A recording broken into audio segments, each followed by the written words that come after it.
Welcome to Miss Hammarlund's science class. Today, we have to talk about something extremely important that is affecting our world right now. Bees all over the world are dying. Something must be done because a world without bees is not one that any of us want to see. Could it really be that bad? I mean, I know that bees pollinate, but there are so many other pollinators out there. Says the student in a bee costume. Buzz on up to the front, you little bumblebee. In order for us to really understand how important bees are, we need to talk about their role. Bees are pollinators, so they transport pollen from the male part of a flower to the female part. This helps plants to reproduce. Am I right?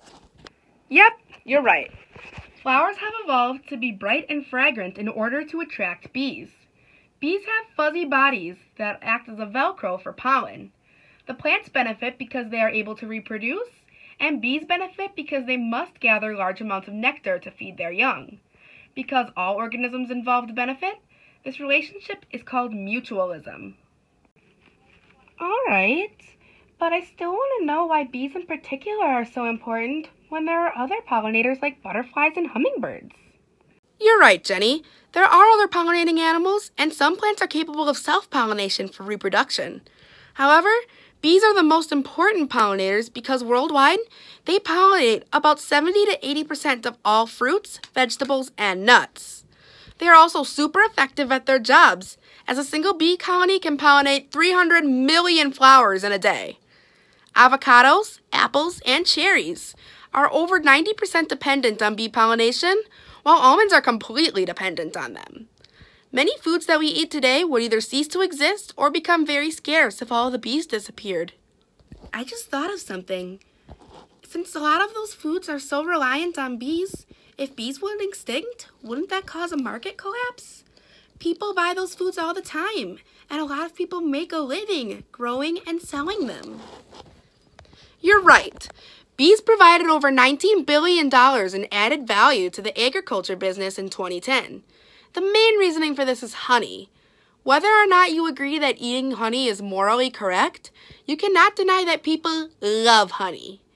But this is science, not economics. Yeah, I know. But I guess that just goes to show how everything is connected. Anyways, what is happening to all the bees? We should be doing something to protect them. A major cause for the disappearance of bees is something called colony collapse disorder. So, bee colonies are collapsing?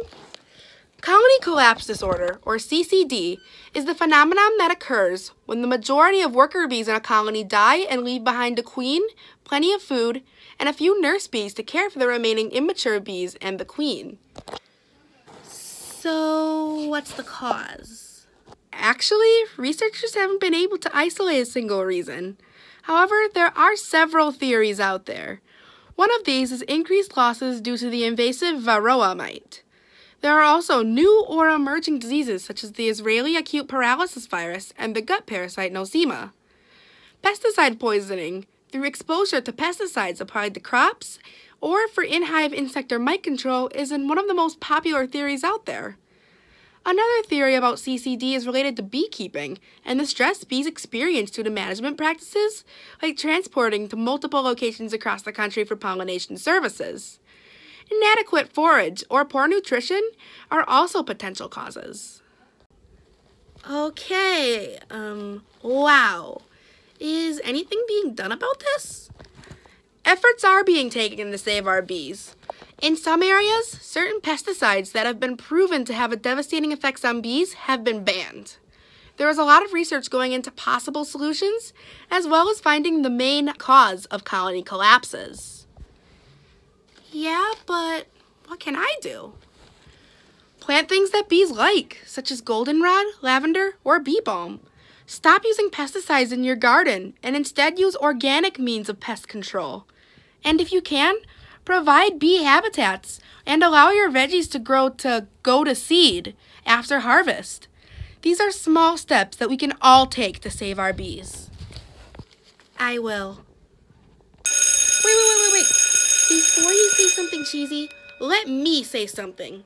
You heard Miss Hammarlund's tips. Just about anyone can help. Do what you can. Without bees, where would we be? Where would other living things be?